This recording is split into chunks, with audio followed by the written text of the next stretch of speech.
Un coup de pied dans la fourmilière.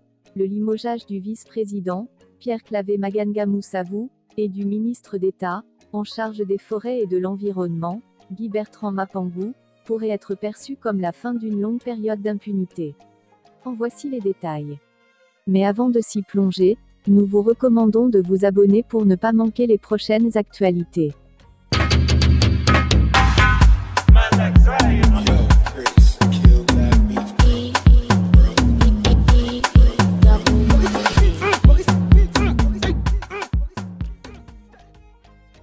Le président Ali Bongo Ondimba a signé ce mardi deux importants décrets. L'un met un terme aux fonctions du vice-président, Pierre Claver Maganga Moussavou. L'autre porte réaménagement du gouvernement et met aussi fin aux fonctions du ministre d'État, ministre des Forêts et de l'Environnement, chargé du plan climat, Guy Bertrand Mapangou. Des actes forts si l'on en juge dans quel contexte ils interviennent et les personnalités ciblées.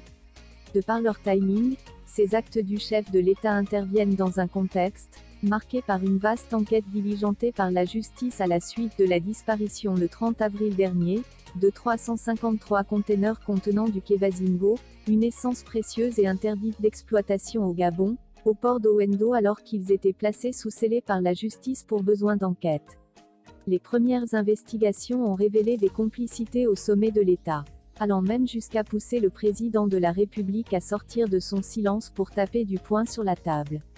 Par la voix de son porte-parole, Ali Bongo Ondimba s'était alors indigné face à ce scandale, d'une extrême gravité, et avait promis des peines exemplaires, une fois les responsables identifiés et confondus. Pas besoin d'être un illuminé, ou d'être dans le secret des dieux pour comprendre que des têtes allaient tomber dans cette affaire que la presse a qualifiée de Kevazingo Gate.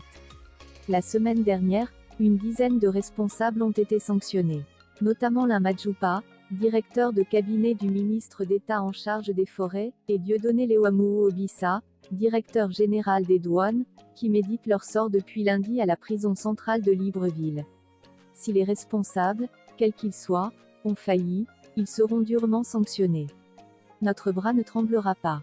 La corruption n'a pas sa place au Gabon, avait indiqué Aït Nobouoni et Ilao Yowomi. Par cette déclaration, il fallait comprendre que même les grosses baleines n'étaient pas épargnées.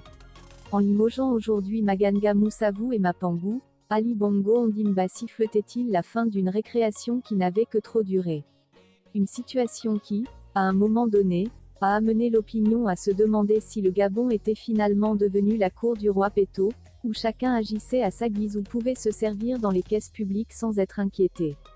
Aux grandes dames du petit qui ne pouvait que regarder sans broncher, au risque de se faire taper sur les doigts. Toute chose ayant un début et une fin, le Kevazingo Gate est-il l'épilogue de cette incurie qui n'a que trop duré.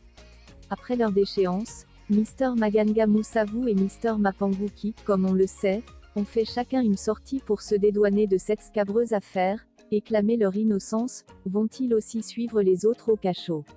Les réponses à ces questions permettront de comprendre jusqu'où les instances compétentes peuvent aller dans la lutte contre les prévaricateurs de la fortune publique.